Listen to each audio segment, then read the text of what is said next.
কিছু দল আমাদের দেশে তৈরি হয়েছে, এই দলের নাম জীবনেও শুনি নাই কোনোদিন আগে। যেমন হিজবুত তাওহীদ, নাক দিয়া চাপ দিলে দুধ বেরি হয়, এরা আন্দোলন করতে আসছে।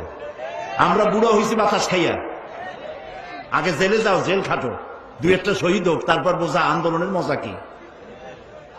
সুতরাং হিজবুত তাওহীদ, হিজবুত তাহরীর, হরকতুল জিহাদ, জামাতুল মুজাহিদিন, এদের যেখানে বান ধরে পুলিশে সোপর্দ করে দিবেন।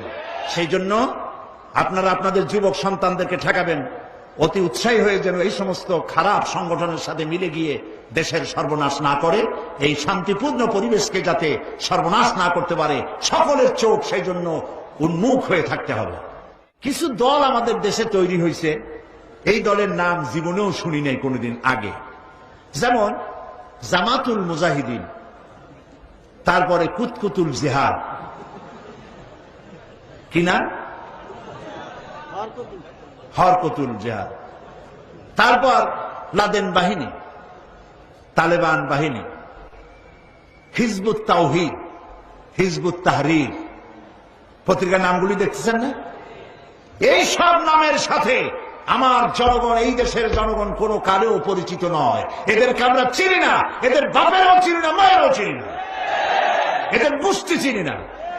এরা ইসলামী আন্দোলন নয়, এরা এসেছে এই দেশে, এরা তৈরি হয়েছে ইসলামের পরিবেশকে, মুসলমানদের পরিবেশকে নষ্ট করে দেওয়ার জন্য।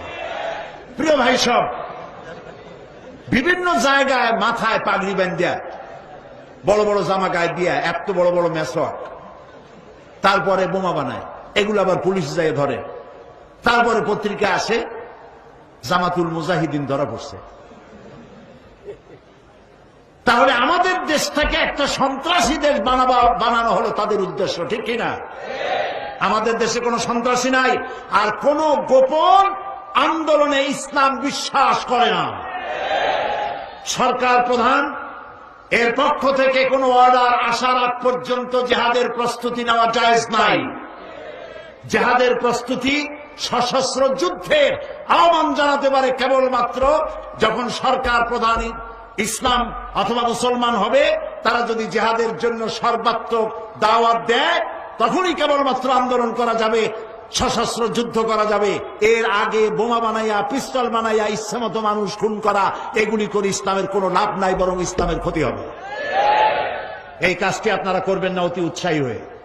কয় গণতন্ত্র হারাম, পার্লামেন্ট হারাম, মেম্বার যারা হয়েছে তারা হারাম, সব মুশরিক, সব কাফের। তো এখানে সবই যদি কাফের হয়, হুজুররা আপনারা এখানে করবেন কি? বিদায় হন।